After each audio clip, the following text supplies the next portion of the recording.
going to show you how to make chapatis. There is wholemeal chapati flour in here, and I've measured out 7 glasses of flour, glasses of that size. Okay, so there's 7 of those in here. In here I have got 2 pints of water, and I will be adding that in gradually.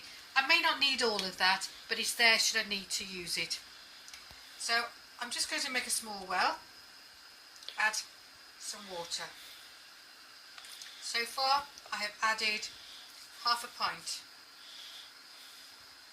Just using the one hand, mix it up.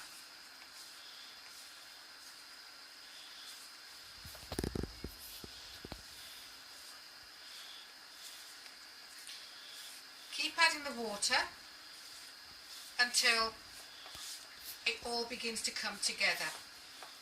That's not there yet, so I'm going to add some more.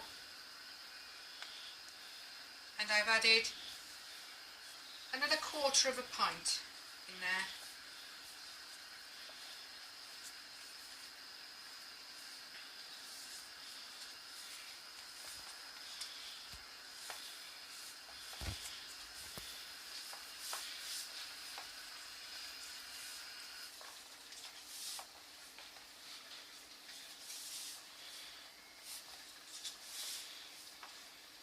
Starting to come together, but not there yet. Caution needs to be taken that you don't add too much water, that it gets too soft and then becomes unmanageable to roll out into chapatis. So I think that probably needs some more water, not quite there together combined, so I'm going to add probably another 1/4 of a pint.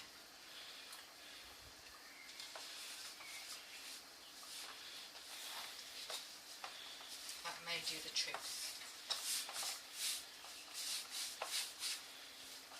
Keep bringing the flour together and knead it as you go along.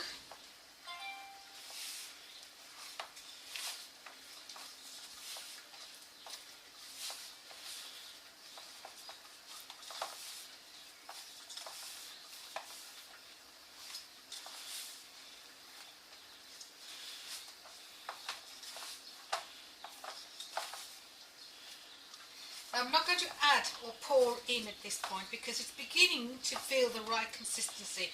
What you want is a dough that is manageable, firm, but not too hard, but enough to be able to roll out and manage in your hands without it being too sticky or too hard, the opposite.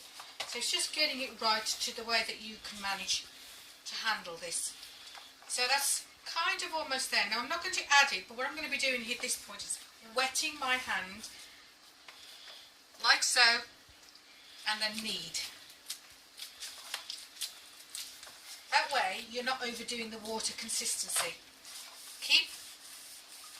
What you can do at this point is grab and bring in all the flour that might be in that bowl. So it should all begin to form like so.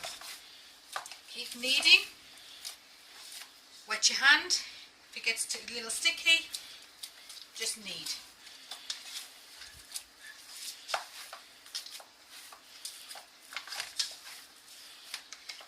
As you're doing that, you'll find that your hand is clearing off as well, not clad with flour. Okay, so that is fine. That is chapati flour in its dough form. So I'm just going to leave that to settle, probably 10 minutes before I use it to make the chapatis. Now I'm going to show you how to make chapatis with the dough that we made earlier. So there's the chapati dough ready. In here I have got chapati flour. We'll need for dusting, the rolling pin. This here is a thermos, really. When you open that up, what you find is you can put your chapatis in there and you will keep them warm, ready. So you can make batches and keep them warm, ready to eat for a certain length of time. Usually about 8 to 10 hours they'll still remain warm in there. You can also use this for curries, for anything else that you want to keep warm, for soups, etc.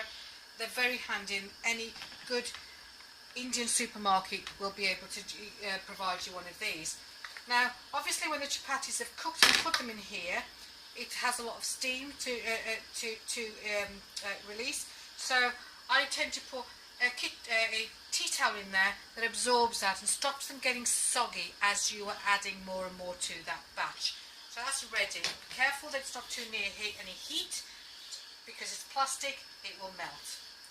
Here you have got what we call a taba. It's an iron kind of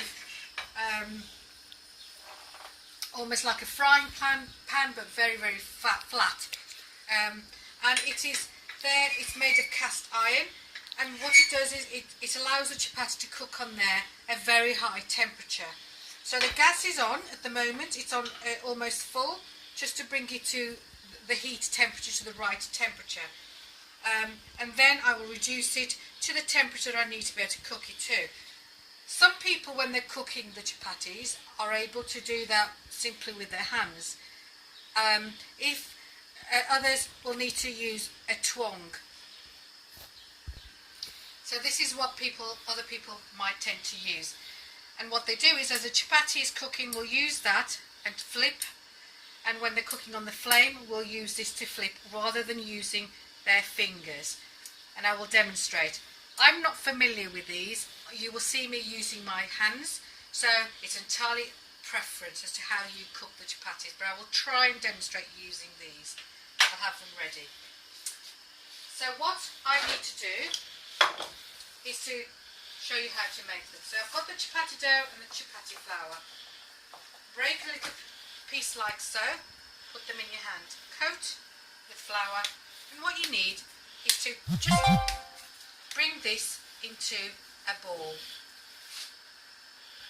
You can have small, large, medium, however you want, but I tend to kind of have it the size of the cup of the size of my hand, and that is the right size for me. Everybody's individual.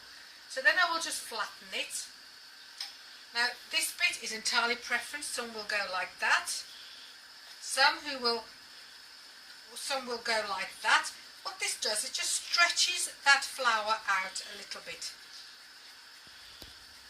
without you having to roll it. So just go as far as you're able to manage it. That's as far as I tend to manage that. Coat with chapati flour. You can have this in a plate if you like, it doesn't really matter, that's just convenient for me. Using your rolling pin, roll it out.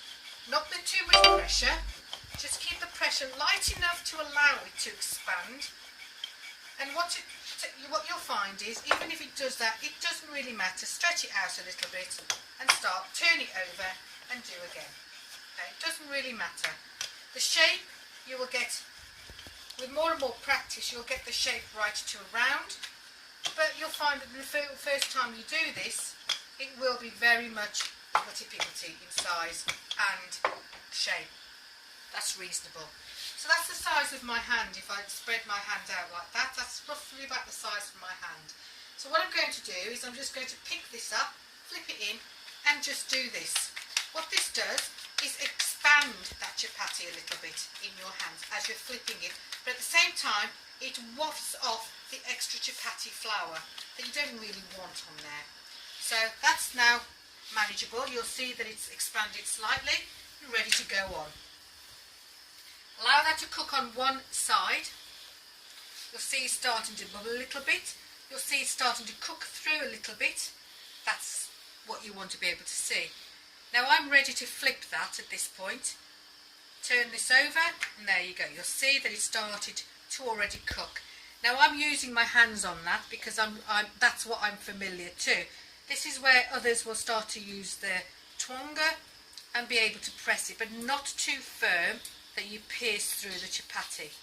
Okay. Other people may get another tea towel and just use that to press down on.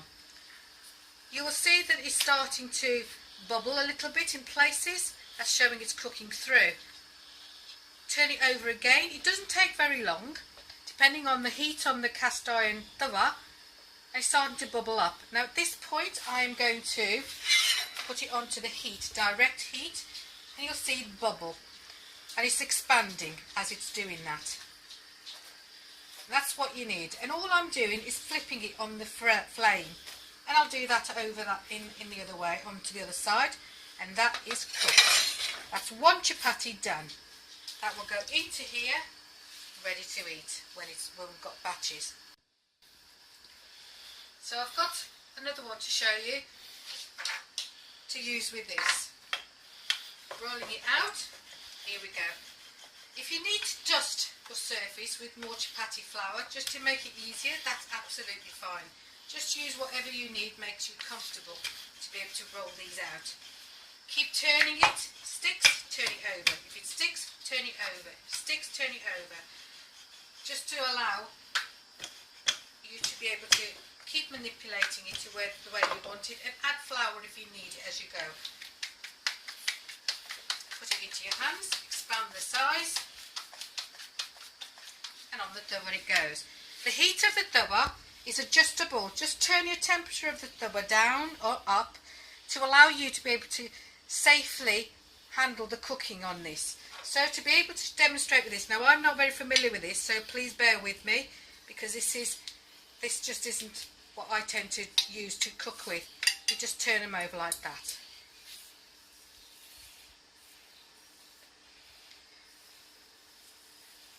Allow it to cook on the other side.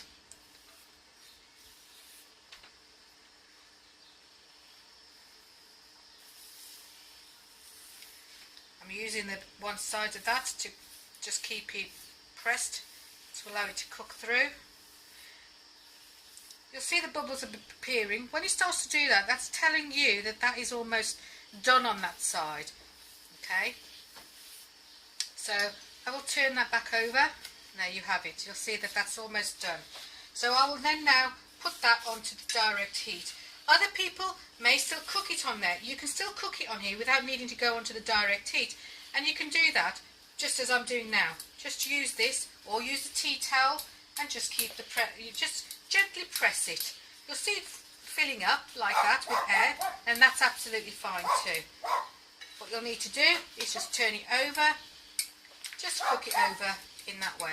Just press it down again and just check that it's cooked. What you want to be sure is the middle and the edges are cooked.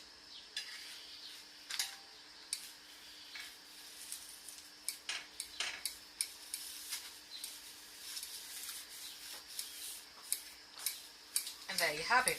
This one is cooked. If I wanted to cook this on the flame, all I would do is bring that onto the flame like so, and cook it on the flame and flip it using this. So it's individual preference and technique to master for yourself. There you have it. That goes on top of the other one, and you continue in that same vein and manner until you've done as many as you want to eat.